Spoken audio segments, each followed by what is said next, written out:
అందుకే సందర్భాన్ని మనం చదివితే దావీదు మొదటి వచనం నుంచి ఆ ఉదాహరణ అంతా చెప్పి, నువ్వు ఎవరో వ్యక్తిని నీ సొంత వ్యక్తిగా బలాత్కారం చేసి, రాజనే అహంకారంతో నువ్వు ప్రవర్తించావు.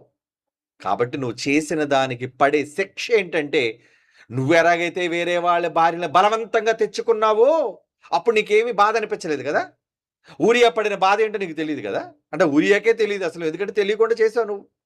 చివరికి తన ప్రాణాన్నే తీసావు. కానీ బ్రతికుంటుండగా నీ కళ్ళ ముందే జరిగితే ఎలా ఉంటది? అప్పుడప్పుడు మనుషులు మాట్లాడుతూ వాళ్ళకి అన్యాయం జరిగేటప్పుడు, ఇదిగో ఈ అన్యాయం నీకే జరిగితే ఎలా ఉంటదో ఒక్కసారి నువ్వు ఆలోచించంటారు. అంటే ఈ అన్యాయం వాళ్ళకి జరగడం ఏంటి? అంటే ఒకరి వేదన, ఒకరి సమస్య అర్థం కావాలి అంటే అది వారికి కూడా ఎదుటి వారికి కూడా జరగాలి. అప్పుడు తెలుస్తదని. అంతేనా? ఒరేయ్! నాకేదైతే నువ్వు చేస్తున్నావో, నీకు ఏదో ఒక రోజు జరిగే ఒక పరిస్థితొస్తుంది అని కోపంతో మనం అంటాం. బాధతో మనం అంటాం. కొంతమంది శాపంతో అంటారు. శపిస్తారు. నువ్వు చేసావు అన్యాయం.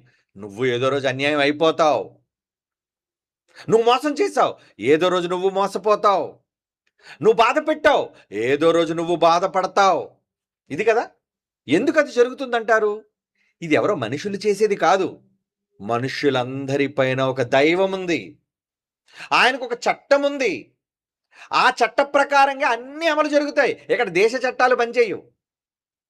ప్రాంతీయ చట్టాలు